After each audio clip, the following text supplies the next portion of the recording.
Hampir 10 tahun aku bekerja di sebuah keluarga kaya raya, menjadi tukang kebun dan kini rangkap jabatan jadi penjaga atau bisa dibilang keamanan di rumah. Semenjak 2 tahun lalu, satpam lama pensiun karena sudah tua. Aku Darman jadi gantinya meski di komplek perumahan ini sudah ada sekuritinya. Tapi bagiku juga tak masalah, toh pekerjaan ini tak begitu berat untukku, mengingat aku menjalaninya dengan hati gembira. Terlebih aku harus mencari uang untuk keluargaku di kampung. Tapi untuk saat ini, aku merasa kurang beruntung dikala biasanya bisa pulang kampung, mudik melepas rindu, sekalian melepas hasrat pada istri. Tahun ini aku tak dapat lakukan itu. Semua terjadi akibat anak-anak majikanku, Bu Ratih. Tak ada yang mudik ke rumah ini, membuat Bu Ratih akan sendirian di rumah karena suaminya meninggal 5 tahun yang lalu. Aku disuruh untuk tidak mudik, menemani sekaligus menjaga Bu Ratih yang juga ditinggal mudik oleh pembantunya, menyisakan aku dan beliau di rumah ini. Bu Ratih sendiri berusia sekitar 50 tahun, dengan kulit putih bersih, bodi aduhai, keturunan luar negeri membuat dia masih menarik di mata lelaki, termasuk aku. Semenjak kerja di sini, aku sering berkhayal bisa lebih dekat dengan majikanku itu, karena Bu Ratih punya hidung mancung serta bibir agak tebal, membuat pikiran ini tak karuan. Selain penampilan Bu Ratih juga amat baik pada semua pekerja, namun tetap saja aku sering berpikir lain tentangnya. Terlebih sekarang dia hanya sendiri. Aku yang hanya pulang setahun sekali merasa gelisah bila bertemu dan ngobrol dengan Bu Ratih, mengingat pentungan yang kubawa bisa saja beliau lihat waktu sedang aktif. Setiap hari aku selalu disuguhi dengan gundukan tinggi, tertutup rapat, namun masih jelas berbentuk karena tutupnya terlalu ketat dan kecil. Padahal majikanku itu sudah punya 2 cucu, namun masih seperti ibu muda karena mungkin sering perawatan menjaga penampilannya. Apalagi kini aku hanya berdua dengan Bu Ratih di rumah dalam jangka waktu yang cukup lama sampai pembantu Bu Ratih kembali dari kampungnya. Tak ingin berpikiran lain, aku menyibukkan diri serta agak menjaga jarak supaya pikiranku lebih jernih bila berjumpa dengan Bu Ratih.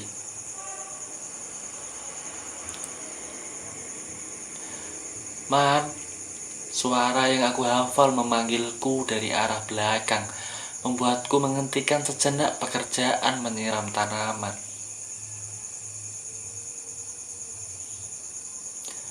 Nanti kalau ada orang antar makanan, kamu ambil ini uangnya. Tadi saya udah pesen makanan buat kita buka, kata Bu Ratih menjelaskan. Namun aku malah fokus ke lainnya.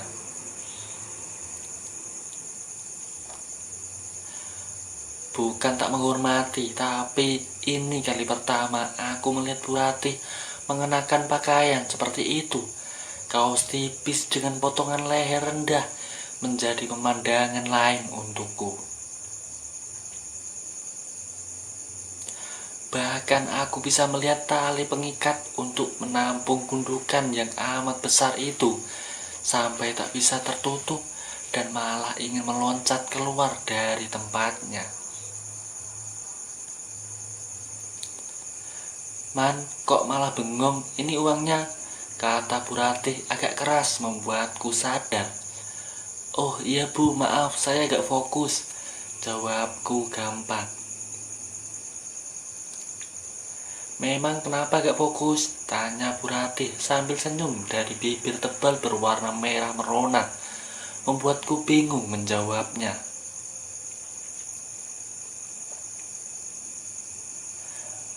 Itu Bu, apa mungkin tadi kurang minum saja, tadi gak bisa fokus, jawabku beralasan. Ya sudah, nanti buka kamu minum yang banyak, kalau perlu susu biar lebih fokus. Jawaban Bu Ratih membuatku kaget, karena selain mengatakan itu, Bu Ratih juga melirik ke pentungan yang aku bawa dalam keadaan terbungkus kain ini. Nih, jangan lupa nanti. Baik Bu, jawabku masih gugup sambil melihat kepergian Bu Ratih. Bak seorang model sedang show di atas panggung. Semua momen ini baru pertama aku dapat dari Bu Ratih yang selama ini terlihat bijak serta berwibawa, namun ternyata punya sisi lain.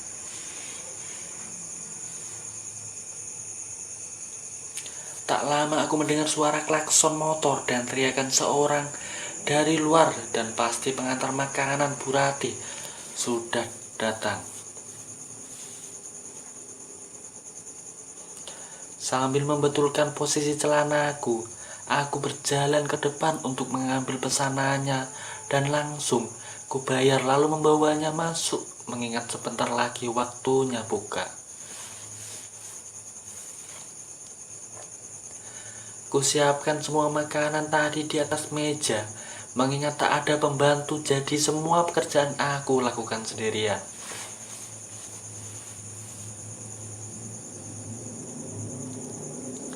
Tak lama, beduk terdengar menandakan waktunya buka di hari terakhir ini. Dan tak lama, aku juga mendengar suara langkah kaki dari belakang menuju ke arahku. Sudah semua, Man? Tanya Bu Ratih dan mulai duduk secara pelan di kursi sebelahku. Sudah Bu, semuanya sudah siap, jawabku tanpa melihatnya, hanya berani melirik saja. Kalau gitu ayo kita makan. Gak usah Bu, saya nanti saja, jawabku, karena memang tak pernah makan bersama majikan, apalagi makan bersama di meja makan. Kenapa kamu gak suka makan sama saya? Atau mau buat susu dulu biar lebih fokus? Kata Bu Ratih, entah menyindir atau apa, tapi yang jelas membuatku malu campur gejolak. Saya mau mandi dulu Bu, jawabku karena memang belum mandi. Nanti saja, sekarang makan dulu supaya kamu punya tenaga nanti. Saya mau meminta tolong sama kamu, kata Bu Ratih. Minta tolong apa Bu? Tanyaku, dan Bu Ratih tak menjawab, hanya mengangkat tangan lalu menyuruhku duduk di sebelahnya untuk sekalian makan dengannya. Tanpa banyak bicara, aku duduk dan mulai makan, meski masih penasaran dengan permintaan Bu Ratih, karena tidak biasa dia meminta tolong padaku.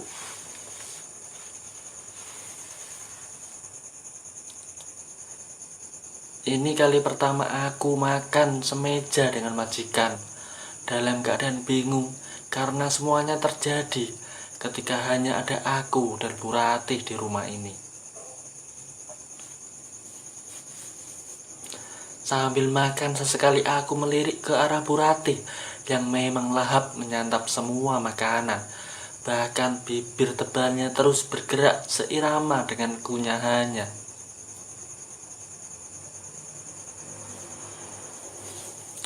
Tapi yang lebih membuat pikiranku kacau adalah adanya gumpalan yang ikut naik turun ketika Bu Ratih mengunyah makanan, dan itu amat besar, mungkin tak bisa aku genggam.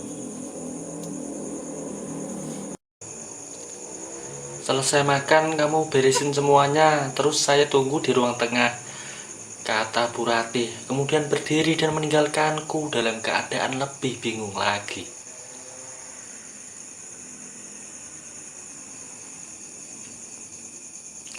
Selesai makan serta membereskan meja, aku menuju ruang tengah untuk menemui Bu Ratih sambil tetap penasaran dengan permintaan tolongnya tadi.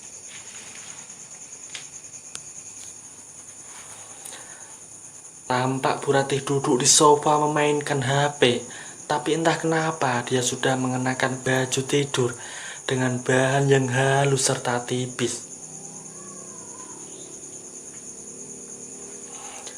Tolong kamu pijit saya, biasanya ada anak-anak, tapi sekarang mereka gak pulang. Jadi saya minta tolong sama kamu, Man. Bisa kan?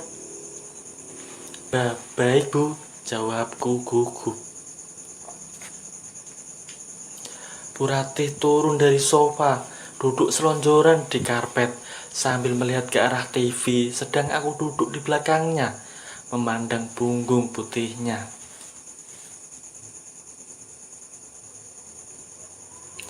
Dengan pelan dan bergetar, telapak tangan ini mulai menyentuh pundak Bu Ratih untuk pertama kalinya.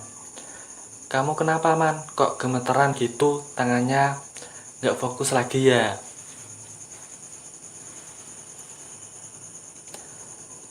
Gak apa-apa Bu, saya gak biasa mijitin soalnya. Kan cuma ada kamu di rumah, Man. Masa tega biarin badan saya sakit semua, kata Bu Ratih. Merasa tak enak, aku lanjut memijit Bu Ratih sampai akhir kakinya. Juga minta dipijit yang tentu aku ikuti, namun dengan perasaan canggung serta takut.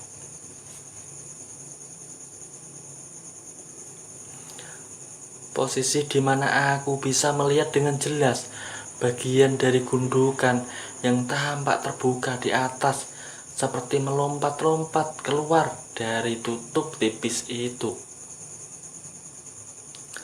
Beberapa kali aku menggeser duduk supaya pentungan panjangku yang kubawa ini tak dilihat oleh Bu Ratih akibat dari penampilan dia ya malam ini. Kamu kenapa, Man? Kok kayak cacing gitu, geser terus duduknya? Kata Bu Ratih penasaran. Gak apa-apa Bu, cuma pegel aja, jawabku sambil fokus memijitnya lagi.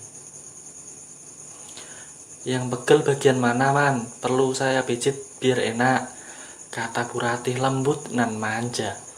Mendengarnya membuat aku lebih gugup. Gak perlu Bu, nanti buat tidur sembuh sendiri kok, jawabku mencoba tenang, mengatur pikiran supaya tak aneh-aneh. Tapi kalau ini kayaknya susah loh, Man, buat tidurnya, kata Bu Ratih membuatku kaget, terlebih karena tangannya malah memijit bagian yang pegal dengan lembut.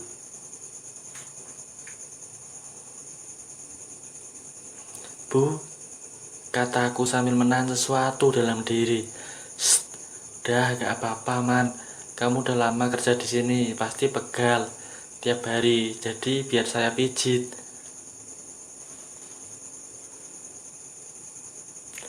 Mendengar dan melihat Bu Ratih seperti itu, aku tak bisa apa-apa dan memilih untuk mengikuti instruksi darinya sambil sesekali memejamkan mata, merasakan pijatan dari majikanku itu. Karena merasa nyaman, aku sampai tak sadar jika pentungan yang tadi aku bungkus kini sudah dibuka Bu Ratih dan mulai dia menggenggamnya. Gimana pijatan saya? Tanya Bu Ratih sambil senyum, tapi aku melihatnya sayu. Pas Bu, jawabku pasrah.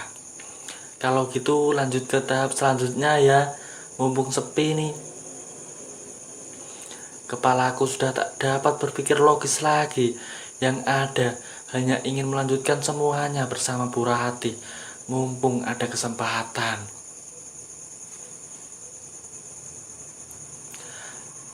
Kokoh juga ya Man pentungan kamu, pasti kuat buat mijit. Coba saja Bu, pasti Anda ketagihan sama tekanan dari pentungan ini, kata aku mulai berani. Mendengarnya, Bu Rati hanya tersenyum tanpa menjawab, lalu mulai menggunakan pentungan milikku untuk memijit bagian terdalam Bu Rati. Aku hanya diam sambil menyaksikan bagaimana majikanku ini melakukan tugasnya dengan pentunganku yang pertama semenjak ia menjanda. Meski awalnya meringis kesakitan, namun akhirnya Bu Rati bisa tersenyum sambil memejamkan mata, merasakan bagaimana pentungan ini bekerja. Bahkan aku hanya bisa diam menyaksikan Bu Rati yang begitu semangat dan ganas menggunakan pentungan milikku untuk memijitnya hingga dia teriak-teriak sendiri.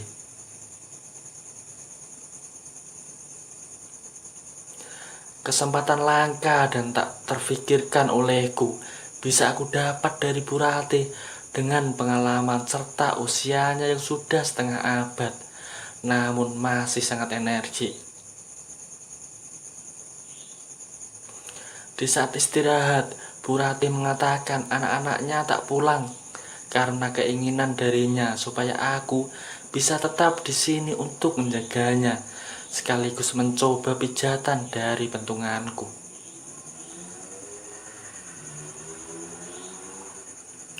Keinginan Bu Rati ini dia pendam sejak lama sampai akhirnya baru bisa terlaksana sekarang dan akan dia lakukan bila ada kesempatan. Gimana pijatanku Man? Masih terasa kan? Tanya Bu Rati sambil mengatur nafas. Masih toh Bu, kalau begini saya bisa minta pijat terus. Jawabku semangat. Harus Man, soalnya saya suka pentungan kamu, besar dan kuat, buat saya rileks kalau sudah dipakai buat mijit. Jawab Bu Rati.